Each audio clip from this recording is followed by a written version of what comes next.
Hello friends, कैसे हैं आप लोग। आज हम लोग पढ़ेंगे BA honours public administration BPSC 101 के खंड एक में इकाई एक लोक प्रशासन की अवधारणा तथा महत्व, जिसमें आज हम आप लोग के लिए लेकर आए हैं लोक प्रशासन का अर्थ। तो वीडियो स्टार्ट करने से पहले जो भी फ्रेंड्स हमारे चैनल पर नए आए हैं कृपया चैनल को सब्सक्राइब कर ले और बेल आइकन को प्रेस कर दे, ताकि जो भी लेटेस्ट वीडियो हमारे चैनल पे आए वो सबसे पहले आपको मिल सके। तो आइए ज्यादा टाइम को न लेते हुए चलते हैं अपने टॉपिक पर। लोक प्रशासन की अवधारणा तथा महत्व में लोक प्रशासन का अर्थ। तो आइए वीडियो को स्टार्ट करते हैं। प्रशासन की आम अवधारणा का एक भाग लोक प्रशासन है, इसलिए लोक प्रशासन का अर्थ समझने से पूर्व प्रशासन का अर्थ समझना आवश्यक है। तो आइए चलते हैं प्रशासन शब्द के अर्थ पर। तो आइए नेक्स्ट देखते हैं प्रशासन की परिभाषा। प्रशासन यानी एडमिनिस्टर शब्द लैटिन भाषा के दो शब्द एड तथा मिनिस्टेर से बना हुआ है, जिसका अर्थ होता है कि लोगों की देखभाल करना या चिंता करना व कार्यों का प्रबंध करना। जैसे अपने शाब्दिक रूप में प्रशासन शब्द का अर्थ सार्वजनिक या निजी नागरिक सेवा या सेवा संबंधी बड़े स्तर या अन्यथा मामलों का प्रबंधन और इस प्रकार प्रकृति में सार्वभौमिक है। प्रशासन का वह सहयोगी का प्रयास है जिसके द्वारा निर्धारित लक्ष्यों और उद्देश्यों को पूर्ण किया जाता है।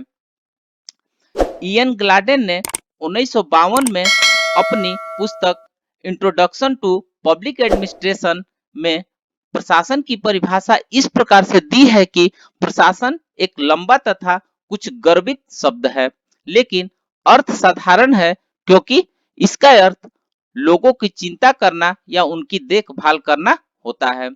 मामलों का प्रबंधन एक सुनिश्चित उद्देश्य को पूरा करने के लिए सुनिश्चित किया गया है। प्रशासन का अर्थ एक मकसद या एक उद्देश्य की प्राप्ति की दृष्टि से व्यक्तियों तथा सामग्री का संग्रहण तथा प्रयोग करना है। ऐसे जन समूहों के साथ जुड़ना है जो वांछित लक्ष्यों की प्राप्ति के लिए समन्वय तथा सहयोग करते हैं। अन्य शब्दों में वांछित लक्ष्यों तथा उद्देश्यों को प्राप्त करने के लिए हमें भौतिक तथा मानव संसाधन को संगठित करने तथा निर्देशित करने की आवश्यकता होती है। यह सार्वभौमिक प्रक्रिया है तथा विभिन्न संस्थागत परिप्रेक्ष्यों में घटित होती है। इन स्थितियों पर आधारित प्रशासन को सार्वजनिक तथा निजी प्रशासन में विभाजित किया जाता है। प्रथम का संबंध उस प्रशासन से है जो सरकारी परिवेश में संचालित होता है, जबकि दूसरे का संबंध उस प्रशासन से है जो गैर सरकारी अर्थात व्यापार उद्देश्यों से परिवेश या स्थिति में संचालित होता है या कार्य करता है।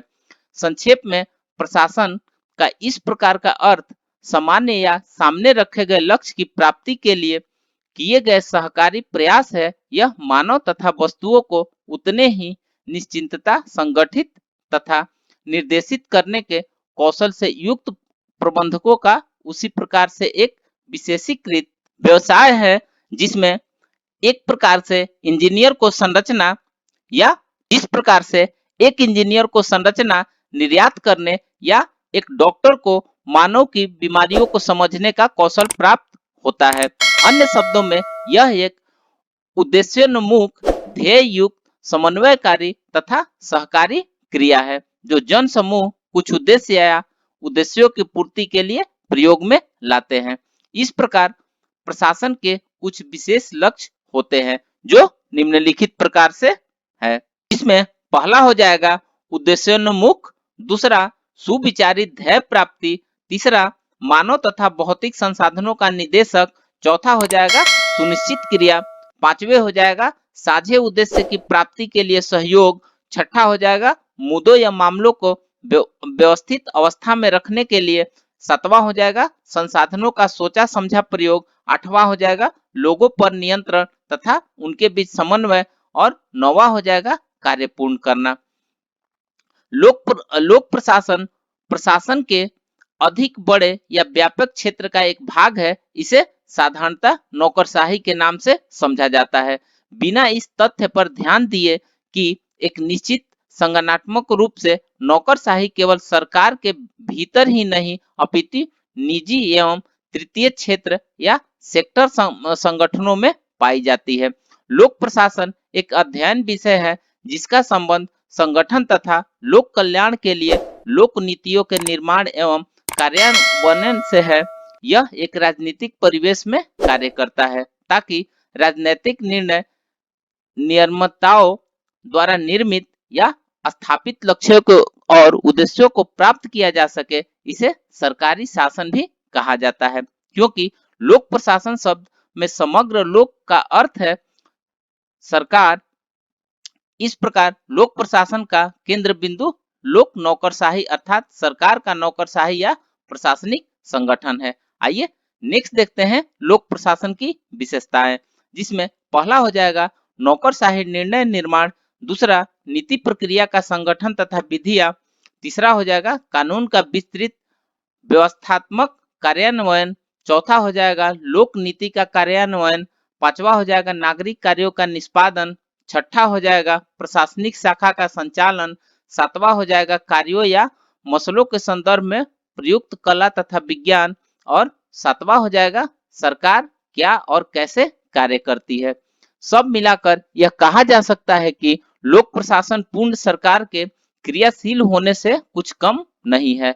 वह यह अंग है जिसके माध्यम से सरकार के उद्देश्यों और लक्ष्यों को पूरा किया जाता है। अन्य शब्दों में यह सरकार के क्रिया वाला भाग है तथा माध्यम है जिसके द्वारा सरकार के लक्ष्यों तथा उद्देश्यों को प्राप्त किया जाता है। वास्तव में लोक प्रशासन का दो रूप प्रयोग किया जाता है। यह एक क्रियाकलाप है तथा इसे एक बौद्धिक खोज तथा अध्ययन के रूप में भी जाना जाता है।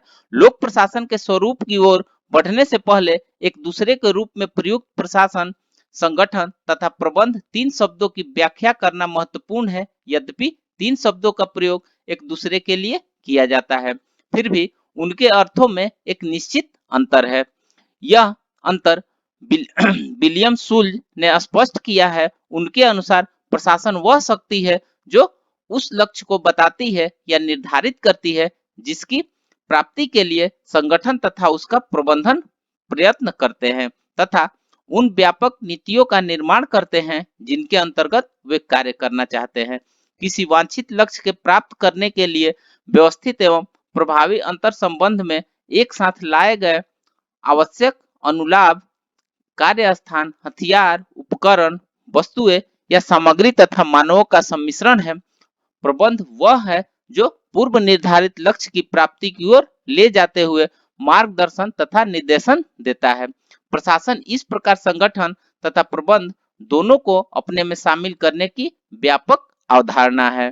तो फ्रेंड्स, इस प्रकार से आज हमने लोक प्रशासन की अवधारणा तथा महत्व के में लोक प्रशासन के अर्थ के बारे में पढ़ा। तो मिलते हैं एक नए वीडियो के साथ में, तब तक से हमारे चैनल पे बने रहिए। धन्यवाद।